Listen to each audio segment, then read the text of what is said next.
Good morning, everyone. As you have learned, we've identified another fraudulent scam that is aimed at targeting a portion of our most vulnerable population, and that's our elderly.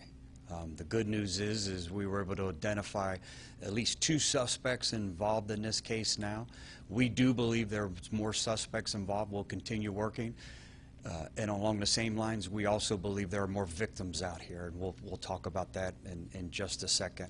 I'll give you just a few details and then open it up for any type of questioning. We received an anonymous tip that there was a fraudulent scam targeting the elderly here in Hillsborough County. At almost simultaneous time, we received a call from New Jersey state authorities advising that they had a victim of a fraudulent scam, and the money was being asked to be sent here in Tampa, Florida. A lot of times we see where criminals ask the individuals to wire money. This is the first time we've seen where they've asked them and mandated that they FedEx money to a hotel here. As a matter of fact, it was a roadway in on 301 that we ended up catching the suspects leaving from, the 2 of them. But the packages that we identified, the other 9 packages, and again, I guess I'd be remiss if I didn't back up a second and thank FedEx of Tampa that have been so cooperative with us. Once we made them aware that this fraudulent scam was happening, they immediately became cooperative and helped us out. And I believe we're going to end up identifying victims because of their assistance. But these packages were being sent to different and various hotels here in Tampa. Again, because of someone being brave enough to come forward knowing that they were taken advantage of, and this victim was scammed out of almost $11,000. Because he was brave enough to come forward, this 79-year-old victim, we're able to return his money back to him. Again, we have 2 suspects under arrest. The first one is Dontavius Oakley. He is being charged with organized fraud, grand theft, 2nd degree, and he also was on felony probation for fleeing to elude police.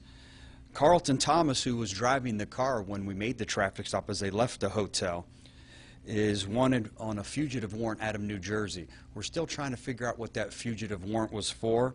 He also was in possession of a counterfeit driver's license. He has none and was using a counterfeit license. We are still determining what his charges will be in regards to this case. Again, so far, we know we've identified 9 victims. There were 9 packages coming from as near as Plant City, New Jersey, California, Massachusetts, Mississippi, Missouri, Ohio, Oregon, and Texas. So we're pretty confident that there's more victims out there. And total so far in cash that we recovered is $78,000 that these 9 victims have been defrauded out of. Again, this latest scam is calling these elderly victims and saying that you have a virus on your computer and I'm the only one that can remove it, and if you pay a certain amount of money, I will remove that virus from you so you can continue to use your computer. Horrible that individuals still believe that they should be making a profit off the good nature of the elderly citizens in any of these communities.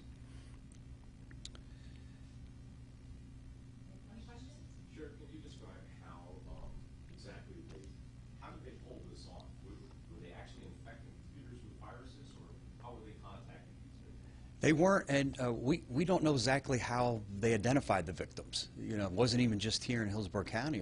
It's across the country. So we're not sure what they used to identify these elderly victims. We're still trying to figure that out.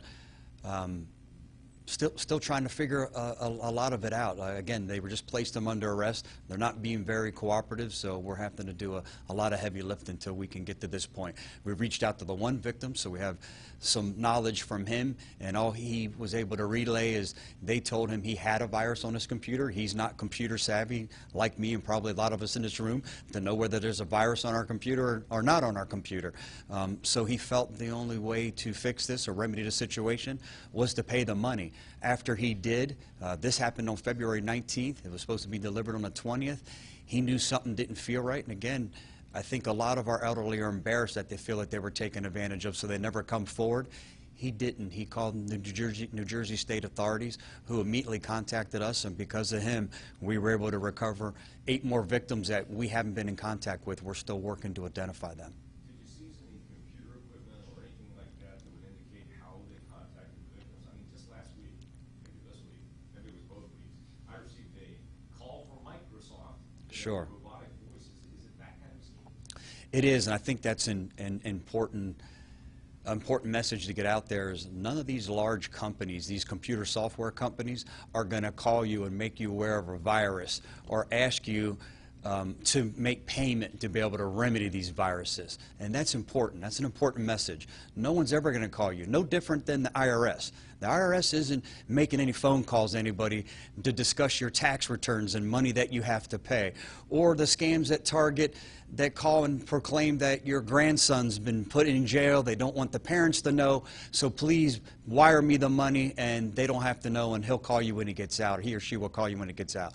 Again, just like a lot of these scams, if it sounds too good to be true, if it sounds too real, most likely it is. Can you talk about, you mentioned the packages were sent to various hotels. We know of the one, the Roadway Inn.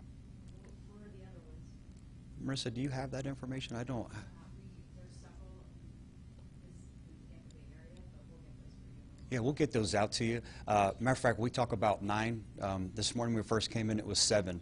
FedEx called us, and 2 additional packages were brought to the center last night for morning delivery today. So there's no doubt in my mind there's more packages coming, and more importantly, there's more victims out there. But we'll get those other locations to you. Can you talk about that perspective from FedEx? Are they flagging particular locations or names that it's coming to? What are they doing to catch more of these? They are. Anything coming addressed to certain individuals that we've identified, certain locations that we have now identified, they're flagging those packages and calling us. Again, they called us first thing this morning and said, hey, good news, bad news, we have 2 more packages we've identified. And they have a phenomenal policy. If they believe that any package deals with any type of fraud, their policy allows them to open the package. And again, it was another $11,000 that was identified this morning. Sheriff, do you believe, would you be surprised if it turns out these suspects were just putting out hundreds of phone calls and seeing which ones stick? No, that's usually the method of operation here. They feel if they can get 1 out of 5 callers, 1 out of 10 callers, it was worth their effort. So that's exactly what they're doing. These individuals will just make mass phone calls until they can get to a subject that they feel is vulnerable, and then they exploit that vulnerability and end up defrauding these elderly, this portion of our elderly community, out of thousands and thousands of dollars. So would you be going through phone records then, just to see how many they were calling? We will. We'll end up going through phone records. We'll end up seizing computers. There's a lot that we have to do. Again, we just placed these individuals under arrest last evening, so we have a lot of follow-up work to do. The reason for the sense of urgency on getting in front of the media is, again, to ask for your help to get the message out here. We know there's more victims out here. And if you've had any dealings with either one of these subjects or another subject that you believe that shares a similar type of operation, being that you were defrauded, please call the Hillsborough County Sheriff's Office or whatever jurisdiction you happen to be in. Last question. Any idea how long they've been pulling this off for, or how big their network is? We don't. We're still trying to work that out. With FedEx, it's overnight. It's 2-day delivery, so we only have a quick snapshot of the last couple days from the 19th to the 21st.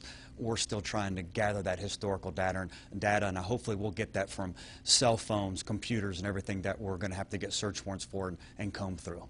Thank you. Thank you, everyone. I appreciate it.